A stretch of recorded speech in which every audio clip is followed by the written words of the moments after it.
नमस्कार दोस्तों, आप सभी का स्वागत है हमारे YouTube चैनल सक्षम स्टडी सेंटर में। तो दोस्तों, हम आपके साथ लेके आए हैं हिंदी भाषा का सामान्य परिचय एवं प्रमुख बोलियों की श्रृंखला में तीसरी नंबर का सीरीज़ दोस्तों, पार्ट नंबर 3। दोस्तों लास्ट टाइम हमने किया था 73 नंबर था। इसी सीरीज़ को कंटिन्यू करते हैं दोस्तों। स्टार्ट करते हैं क्वेश्चन नंबर 74। आज का पहला क्वेश्चन, मानक हिंदी का आधार क्या है?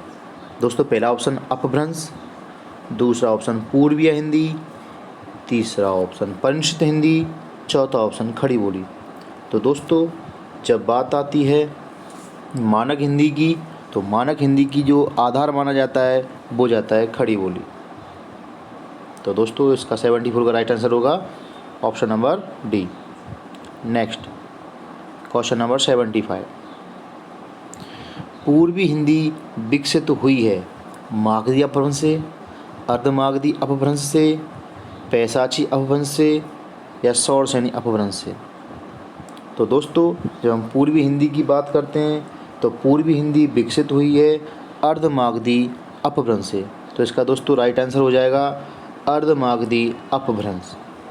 Next question number 76,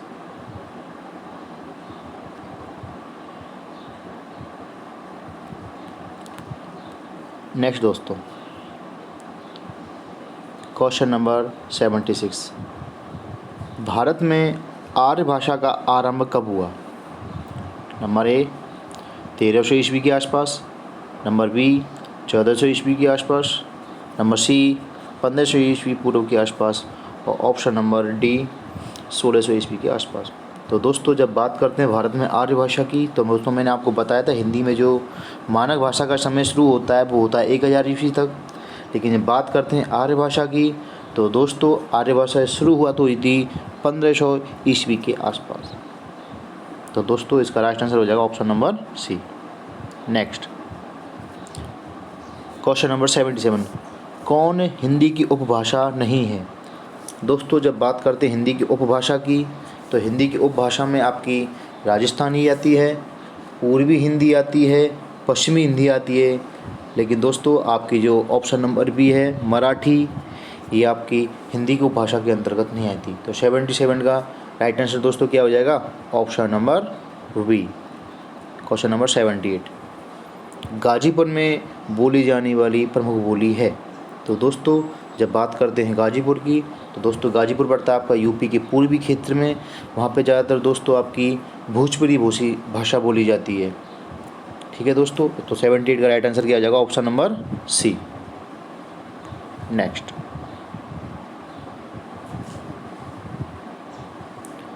question number 79, Hadoti बोली है? दोस्तों हडौती और ढूढ़ाड़ी मैंने आपको कई बार डिस्कशन किया है। ये राजस्थान में बोली जाती है और राजस्थान के पूर्वी क्षेत्र में बोली जाती है। लेकिन पूर्वी क्षेत्र यानी कि जयपुर, तो दोस्तों एक तरीके से हमको ये पता लगता है कि जयपुर राजस्थान के पूर्वी क्षेत्र में पड़ता है। तो 79 का ऑप्शन नंबर क्या हो जाएगा? ए, पूर्वी राजस्थान। 79 का option number A. Next question number 80, निम्नलिखित बोलियों में से कौन सी बोली उत्तर प्रदेश में सामान्यतः नहीं बोली जाती? देखिए दोस्तों ब्रजभाषा आपकी मथुरा, वृंदावन, हाथरस, आगरा क्षेत्र में बोली जाती है, जो कि क्षेत्र यूपी में पड़ता है। दूसरा ऑप्शन अवधी, ये भी दोस्तों आपको पता है। फैजाबाद जिसका नाम अयोध्या हो गया उसमें पड़ता है। फिर आपका पड़ता है दोस्तों खड़ी बोली देखा हुआ आपने दोस्तों कि जो टच करता है हरियाणा वाला क्षेत्र, वहाँ पे आपको कौन सी बोली जाती है? खड़ी बोली यूपी का।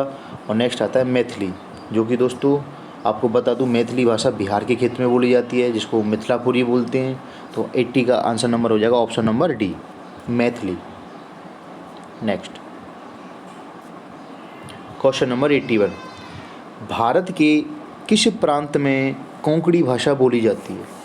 पहले तो दोस्तों हमको ये पता होना चाहिए कि कोंकणी भाषा किस राज्य की भाषा है। तो दोस्तों कोंकणी भाषा जो है वो गोवा के और महाराष्ट्र के आसपास के क्षेत्र में बोली जाती है। तो दोस्तों इसका जो बिना देखे आंख बंद करके हम आंसर क्या लगा सकते हैं? गोवा या गोवा के आसपास क्षेत्र वाला। तो ऑप्शन नंबर सी इसका राइट आंसर हो जाएगा 81 का, option number C. Next question number 82, निम्नलिखित में कौन सी भाषा उत्तर प्रदेश की दूसरी राज्य भाषा है? दोस्तों, जब उत्तर प्रदेश की दूसरी राज्य भाषा की बात करते हैं तो पहली राज्य भाषा क्या है? तो दोस्तों, पहली राज्य भाषा आपकी क्या है? हिंदी। पहली राज्य भाषा क्या है दोस्तों? हिंदी। जब दूसरी राज्य भाषा की बात करते हैं तो ये है आपकी उर्दू, जो कि 1989 में दूसरी भाषा का दर्जा प्राप्त हुआ था। तो 82 का आंसर नंबर क्या आ जाएगा दोस्तों? Option number C. क्या हो जाएगा दोस्तों? Option number C. तो इसको दोस्तों देखना ना भूलें, बहुत ही इंपॉर्टेंट क्वेश्चन, कई बार पूछा गया है कि उत्तर प्रदेश की दूसरी राजभाषा क्या है। तो नेक्स्ट क्वेश्चन देखते हैं। क्वेश्चन नंबर 83, रामचरितमानस की रचना किस भाषा में है? दोस्तों, पहले तो ये पता होना रामचरितमानस किसने रचना की थी। तो श्री तुलसीदास जी ने रामचरितमानस की रचना की थी। और रामचरितमानस में किसके बारे में बताया गया है दोस्तों? राम जी के बारे में बताया गया है। और राम जी का जन्म कहाँ पे हुआ था दोस्तों? फैजाबाद, जिसको अयोध्या के नाम से जाना जाता है। अयोध्या के आसपास कौन सी भाषा बोली जाती है दोस्तों? अवधी भाषा। तो हम डायरेक्ट में कोरिलेशन करके दोस्तों इस क्वेश्चन को लगा सकते हैं आराम से कि रामचरितमानस की भाषा की रचना की भाषा कौन सी है? तो ऑप्शन नंबर बी, यानी कि बहुत ही ईजी क्वेश्चन है, अवधी भाषा। 83 का option number B. Next question number 84, Khari बोली हिंदी का प्रथम कवि कौन माना जाता है? तुलसीदास, गुरु गोविंद सिंह, नानक, डी अमीर खुसरो। तो दोस्तों, यदि हम ए नंबर क्वेश्चन को देखें तो जो तुलसीदास तो अवधी भाषा के लिए जाने जाते हैं, आपको पता होगा दोस्तों। बात करते हैं गुरु गोविंद सिंह। दोस्तों, गुरु गोविंद सिंह आपकी गुरुमुखी लिपि यानी कि पंजाबी भाषा। सेम ऑप्शन नंबर सी है। गुरु नानक जी भी आपके किस भाषा के लिए जाने जाते हैं? पंजाबी भाषा के लिए। तो दोस्तों, खड़ी बोली का जो प्रथम कवि माना जाता है वो आपका माना जाता है अमीर खुसरो। वही कई बार पूछा गया है कि खड़ी बोली में किस कवि को जाना जाता है, या खड़ी बोली का विकास करने के लिए किस कवि को जाना जाता है? तो दोस्तों वो है ऑप्शन नंबर ए, यानी कि अमीर खुसरो। 84 का आंसर हो जाएगा दोस्तों option number D. Next question number 85, खड़ी बोली हिंदी का अन्य सही नाम है? हरियाणवी, हिंदी, कौरवी, भारती। तो दोस्तों, हिंदी की जो खड़ी बोली है उस खड़ी बोली को हम कौरवी भाषा बोलते हैं। कौन सी भाषा के नाम से जाना जाता है दोस्तों? कौरवी। तो इसको ध्यान रखना, 85 का option number C. Next, Faizabad जनपद में बोली जाने वाली भाषा या बोली कौन सी है? तो दोस्तों, अभी फैजाबाद का हमने पढ़ा था। फैजाबाद को अब अयोध्या के नाम से जाना जाता है। और अयोध्या के आसपास के क्षेत्र में कौन सी बोली बोली जाती है दोस्तों? अवधी बोली बोली जाती है। तो इसका राइट आंसर क्या हो जाएगा? ऑप्शन नंबर सी। ब्रजभाषा आपको दोस्तों पता ही है, ब्रजभाषा मथुरा वृंदावन में बोली जाती है। खड़ी बोली का दोस्तों भी किया था हमने क्लियर। तो इसका जो राइट आंसर क्या जाएगा? Option number C. Question number 87, Kannauji बोली किस जनपद में बोली जाती है? तो दोस्तों, कन्नौजी की बात करते हैं। मथुरा में आपको दोस्तों पता ही है, आपको ब्रजभाषा बोली जाती है। देहरादून आपका पहाड़ी क्षेत्र में पड़ता है तो पहाड़ी, गढ़वाली और कुमाऊनी भाषा बोली जाती है। मेरठ में दोस्तों कौरवी का ही रूप मिलता है। तो इसका जो राइट आंसर हो जाएगा दोस्तों वो होगा हरदोई जनपद, यानी हरदोई जनपद में आपकी कौन सी भाषा कौन सी बोली बोली जाती है दोस्तों? कन्नौजी। नेक्स्ट, अधोलिखित में से कौन सी बोली उत्तर प्रदेश की नहीं है? देखिए दोस्तों, फिर इसका क्वेश्चन आ गया। एक कई बार पूछा गया है कि बोलियों से कि ये बोली किस क्षेत्र में बोली जाती है, ये बोली उत्तर प्रदेश की है कि नहीं, ये बोली राजस्थान की है कि नहीं, ये बोली मध्य प्रदेश की है कि नहीं। तो दोस्तों, इसका क्वेश्चन हर बार बनता है जब बोली या कोई हिंदी भाषा का परिचय आता है। तो दोस्तों, इसमें से क्वेश्चन 100% एक क्वेश्चन बनता है। तो दोस्तों देखिए, क्वेश्चन भी UPPCS प्री में आया हुआ है दोस्तों। देखिए UPPCS प्री 2017। तो दोस्तों, ये वेरी इंपॉर्टेंट क्वेश्चन है, एक बार इसको देखते हैं। तो देखिए दोस्तों, बात करते हैं भोजपुरी की। तो भोजपुरी आपको पता है यूपी के पूर्वी क्षेत्र में बोला जाता है। ब्रजभाषा दोस्तों आपको पता ही है कहाँ पे बोली जाती है? मथुरा वृंदावन में। अवधी हमने पढ़ा था फैजाबाद यानी अयोध्या क्षेत्र में आपकी बोली जाती है। कौन सी? आपकी अवधी। तो दोस्तों, जो बघेली है वो इसका राइट आंसर हो जाएगा। बघेली दोस्तों ज़्यादातर छत्तीसगढ़ क्षेत्र में बोली जाती है। तो 88 का क्वेश्चन नंबर क्या जाएगा दोस्तों? C option. नेक्स्ट, अधोलिखित में से एक भोजपुरी क्षेत्र नहीं है। दोस्तों जब बात करते हैं भोजपुरी क्षेत्र की, यानी कि उत्तर प्रदेश का पूर्वी क्षेत्र का एरिया, तो दोस्तों इसमें आपका बलिया भी आता है, देवरिया भी आता है और मिर्ज़ापुर तो आता ही आता है। तो इसका जो ऑप्शन नंबर डी यानी कि इलाहाबाद एक भोजपुरी क्षेत्र नहीं है, तो ऑप्शन नंबर डी इसका राइट आंसर हो जाएगा। Next question number 90, Bahraich, Sultanpur, Raebareli किस बोली के क्षेत्र हैं? दोस्तों जब इनका थोड़ा सा एरिया देखते हैं हम क्षेत्र के अनुसार, तो ये सारे के सारे क्षेत्र अयोध्या यानी कि फैजाबाद के आसपास के क्षेत्र बोले जाते हैं। और वहाँ पे तो दोस्तों आपको पता ही है कौन सी भाषा या कौन सी बोली बोली जाती है, अवधी। तो इसका राइट आंसर क्या हो जाएगा? Option number D. नेक्स्ट दोस्तों अगला क्वेश्चन है कि आयो शब्द निम्नलिखित में किस बोली का है? दोस्तों जब इसका पूरा प्रोनाउंसिएशन करते हैं, पूरी किसी वाक्य में लगाते हैं, मैं आयो, मैं गयो, मैं वहाँ पे आयो, मैं वहाँ पे गयो, ये दोस्तों एक ब्रज भाषा का शब्द है जहाँ पे आयो को बोला जाता है, चाहे वो स्त्रीलिंग हो चाहे वो पुल्लिंग हो, वहाँ पे आयो बोलते हैं। तो दोस्तों 91 का राइट आंसर क्या आ जाएगा? ए, जो कि दोस्तों हमारे क्षेत्र में पड़ती है, ब्रज भाषा का शब्द है आयो, गयो, आयोरी, गयोरी, मुँह बुलाओ, मुँह जाओ। ठीक है दोस्तों। क्वेश्चन नंबर 92, हिंदी शब्द किसका दिया हुआ है? तो दोस्तों जब बात करते हैं हिंदी का, तो दोस्तों आपको पता ईरानी को पहले पारसी बोलते थे, पारसी सा को हा बोलते थे, पा फा को फा बोलते थे। तो दोस्तों ईरानियों द्वारा ही इस शब्द को दिया गया था। तो इसका जो राइट आंसर हो जाएगा क्या हो जाएगा? Option number B. हिंदी शब्द किसके द्वारा दिया गया है? ईरानियों के द्वारा। तो इसका राइट आंसर 92 का क्या जाएगा? Option number B. Question number 93, Punjabi भाषा किस लिपि में लिखी जाती है? तो दोस्तों बहुत ही राइट आंसर इसका सब बच्चे देंगे मेरे हिसाब से, क्योंकि सबको पता है कि पंजाबी भाषा किस में बोली जाती है। जब बात करते हैं देवनागरी की, ऑप्शन नंबर ए, तो आपको पता है हिंदी की लिपि कौन सी है? देवनागरी। आपको पता है संस्कृत कैसी है? आदि भाषा है सबकी, क्या है? आदि भाषा है, अपभ्रंश इन्हीं का रूप है। तो पंजाबी भाषा है, इसकी जो लिपि कौन सी मानी जाती है? गुरमुखी लिपि। वेरी वेरी इंपॉर्टेंट क्वेश्चन है, कई बार पूछा जाता है लिपियों से। जैसे हिंदी की लिपि आपको पता है दोस्तों देवनागरी है, अंग्रेजी, जर्मनी, कलम ने क्वेश्चन किया था इसकी लिपि क्या है? रोमन है। ऐसी हमारी पंजाबी भाषा की लिपि क्या है? गुरमुखी लिपि है। नेक्स्ट क्वेश्चन नंबर 94, खड़ी बोली का प्रथम महाकाव्य कौन सा था? दोस्तों फैक्ट तरीके से आपको याद ही करना पड़ेगा।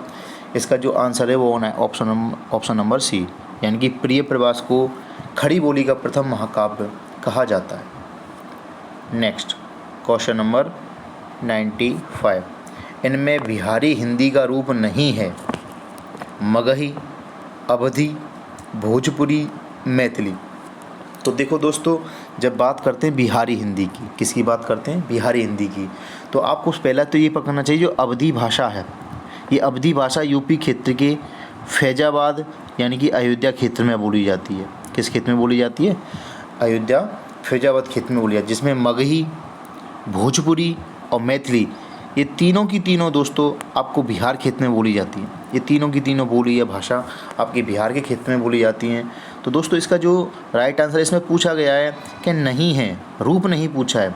तो दोस्तों इसका जो बिहारी हिंदी का रूप नहीं है वो कौन सा है? अवधी है। तो इसका राइट आंसर क्या हो जाएगा? ऑप्शन नंबर बी, अवधी।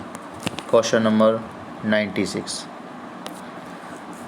बौद्ध धर्म से जुड़े हुए साहित्य की भाषा है, यानी कि इसमें ये पूछा गया है कि इनमें से ऐसी कौन सी भाषा है जिसमें बौद्ध धर्म के ग्रंथ लिखे गए हैं, जिसमें बौद्ध धर्म की गाथाएँ लिखी गई हैं, या जिसमें बौद्ध धर्म का विकास हुआ है। तो दोस्तों जब हम एक क्रॉनिकल ऑर्डर देखते हैं तो आपको पता है सबसे पहले आपकी संस्कृत आती है। क्या आती है दोस्तों? संस्कृत आती है। संस्कृत में दो रूप होते हैं, एक होती है लौकिक संस्कृत, एक होती है वैदिक संस्कृत। वैदिक संस्कृत में दोस्तों वेदों और उपनिषदों का विकास हुआ था, वेद और उपनिषद का विकास हुआ था। लौकिक संस्कृत में रामायण और महाभारत का विकास हुआ था। इसके बाद आती है आपकी पाली भाषा। कौन सी आती है दोस्तों? पाली भाषा। फिर आपकी आती है दोस्तों प्राकृत। पाली के बाद आपकी दोस्तों क्या आती है? प्राकृत। और प्राकृत के बाद आपकी क्या आती है? अपभ्रंश। तो दोस्तों जब बात करते हैं बौद्ध धर्म की, तो जो बौद्ध धर्म के जितने भी ग्रंथ लिखे गए थे या जितनी भी रचनाएं की गई थी, जितने उपदेश दिए गए थे, वो किस भाषा में दिए गए थे? पाली। तो इसका राइट आंसर क्या आ जाएगा दोस्तों? पाली। नेक्स्ट क्वेश्चन नंबर 97, हरियाणवी या बांगरू बोली किस अपभ्रंश से विकसित हुई है? देखिए दोस्तों, हरियाणवी का एक रूप है बांगरू। ये दोस्तों सारी की सारी जो डेवलप हुई हैं वो हुई हैं सौर सैनिक अपभ्रंश से। अब दोस्तों यहाँ पे पश्चिमोत्तरी थोड़ा सा कन्फ्यूजन करने के लिए लगा दिया है, उसमें कोई घबराना नहीं है। इसमें पश्चिमी क्षेत्र में आता है, आपके भारत के क्षेत्र में सापिंग में देखिए हरियाणा पश्चिमी क्षेत्र में लगता है। तो पश्चिमोत्तरी सौर सैनिक अपभ्रंश से आपकी हरियाणवी बांगड़ी बोली डेवलप हुई है। नेक्स्ट क्वेश्चन नंबर 98, हिंदी का पाणिनि किसे कहा जाता है? देखिए दोस्तों, आपको पता होगा पाणिनि बहुत बड़े रचयिता हुए हैं संस्कृत के। तो हिंदी में इनका संज्ञान देने के लिए क्वेश्चन बनाया गया है, हिंदी का पाणिनि किसे कहा जाता है? तो दोस्तों किशोरीदास जो वाजपेयी हैं, ये फैक्ट है दोस्तों, याद करना पड़ेगा। किशोरीदास वाजपेयी को हिंदी का पाणिनि कहा जाता है। नेक्स्ट, हिंदी का प्रथम व्याकरण किस विद्वान लिखने के लिए किसी विद्वान को जाना जाता है? या हिंदी का प्रथम व्याकरण किस लिखने वाले विद्वान का नाम क्या था? तो दोस्तों हिंदी का प्रथम व्याकरण जयसुआ कैटलर के जाना जाता है, जिन्होंने हिंदी का प्रथम व्याकरण लिखने का श्रेय दिया जाता है। तो ऑप्शन नंबर ए दोस्तों फैक्ट है, थोड़ा सा याद करना पड़ेगा। 2-3 क्वेश्चन तो दोस्तों हमें ही याद करने पड़ते हैं, जो कि पीजीटी परीक्षा 2009 में आया हुआ है। नेक्स्ट, अपभ्रंश का वाल्मीकि किसे कहा जाता है? देखिए दोस्तों, अपभ्रंश यानी कि सबसे पहले आपका क्या आता है? संस्कृत भाषा, फिर पाली, फिर प्राकृत, फिर आपकी आती है अपभ्रंश। अपभ्रंश के कई रूप हैं, जिसमें 6 रूप बोले जाते हैं ज़्यादातर। तो दोस्तों इसका जो राइट आंसर है वो क्या माना जाएगा? पीजीटी 2005 में आया हुआ क्वेश्चन है, इसका ऑप्शन नंबर डी, स्वयंभू को क्या जाना जाता है? अपभ्रंश का वाल्मीकि कहा जाता है। नेक्स्ट, देखिए दोस्तों, कई बार क्वेश्चन पूछा जाता है, मैंने कई बार बताया था कि हिंदी के बारे में किस अनुच्छेद में बताया गया है? 343 से लेके 351, यानी 341 ए में ये बताया गया है कि हिंदी की राजभाषा हिंदी और लिपि कौन सी होगी? देवनागरी। ऐसे ही 351 क्या बताया गया दोस्तों? हिंदी के विकास के बारे में बताया गया है। दोस्तों जब बात करते हैं भारत की उच्चतम न्यायालय या उच्च न्यायालय यानी कि सुप्रीम कोर्ट या हाई कोर्ट की जब बात करते हैं, सुप्रीम कोर्ट हाई कोर्ट की बात करते हैं, तो इनकी भाषा का उल्लेख अनुच्छेद 348 में दिया गया है। तो दोस्तों इस चीज़ का हमेशा ध्यान रखना, कई बार ये क्वेश्चन किया गया है कि भारत के उच्च न्यायालय और उच्चतम न्यायालय की भाषा का संज्ञान किस अनुच्छेद में मिलता है? तो ऑप्शन नंबर सी इसका राइट आंसर हो जाएगा। नेक्स्ट क्वेश्चन नंबर 102, भारतीय संविधान में 22 भाषाओं को आधिकारिक भाषा का दर्जा दिया गया है, जिनमें यह भाषा शामिल नहीं है। तो देखिए दोस्तों, आपको 22 भाषा थोड़ा याद करनी पड़ेंगी, थोड़ा सा देखना पड़ेगा। तो देखो बोडो, मैथिली, मणिपुरी, ये तीनों की तीनों भाषाएं, ये मैथिली, मणिपुरी, बोडो, ये तीनों की भाषाएं आपकी भारतीय संविधान में इस 22 भाषा के अंतर्गत आती हैं। तो इसमें जो भोजपुरी है ये बोली के अंतर्गत आती है, ये आपकी किसी आधिकारिक भाषा के रूप में दर्जा इसको प्राप्त नहीं है। तो इसका राइट आंसर क्या आ जाएगा? भोजपुरी। नेक्स्ट, भारतीय संविधान के अनुच्छेद 210 में निर्देशित है संसद में प्रयुक्त होने वाली भाषा के बारे में, विधानमंडल के में प्रयुक्त होने वाली भाषा के बारे में, राज्य की राजभाषाओं के बारे में, असंघ की राजभाषा के बारे में। तो दोस्तों इसका जो राइट आंसर हो जाएगा, जो विधानसभा में प्रयुक्त की जाने वाली भाषा के बारे में कहाँ बताया गया? अनुच्छेद 210 में। नेक्स्ट क्वेश्चन नंबर 104, केंद्रीय हिंदी निदेशालय की स्थापना कब की थी? फैक्ट है दोस्तों, सन 1960 में केंद्रीय हिंदी निदेशालय की स्थापना की थी, जिसका दोस्तों हेडक्वार्टर की बात करते हैं तो वो कहाँ पे दोस्तों? दिल्ली में। कहाँ पे दोस्तों? दिल्ली में। नेक्स्ट, अवधी बोली का अन्य नाम है। तो देखिए दोस्तों, अवधी यानी कि किस क्षेत्र में बोली जाती है? फैजाबाद। किस क्षेत्र में बोली जाती है दोस्तों? फैजाबाद। फैजाबाद का नया नाम क्या है दोस्तों? अयोध्या। क्या है? अयोध्या। और अयोध्या वाले क्षेत्र में कौन सी बोली बोली जाती है? अवधी। और जब फैजाबाद यानी अयोध्या की बात आती है तो एक सीधा सा फैक्ट याद कीजिए, भगवान राम की माता का नाम क्या था? कौशल्या। क्या था दोस्तों? कौशल्या। कौशल्या के आधार पर माँ की जो बोली है वो कौन सी है? कौशली है। तो इसका जो राइट आंसर क्या आ जाएगा दोस्तों? कौशली। तो 105 का आंसर क्या आ जाएगा दोस्तों? Option number A. तो दोस्तों हमने हिंदी भाषा का सामान्य परिचय में प्रमुख बोलियों के 3 वीडियो हमने की थी, जिसमें हमने 105 यानी 105 क्वेश्चन किए थे।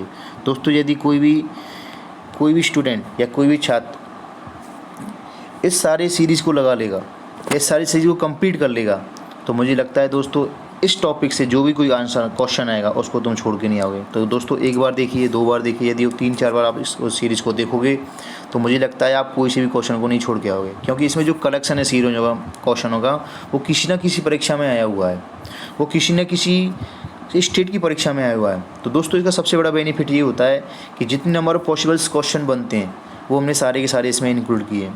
और दोस्तों आपको हमारा सेशन कैसा लगा, चैनल को सब्सक्राइब, लाइक, शेयर करना ना भूलें। Thank you. जय हिंद, जय भारत।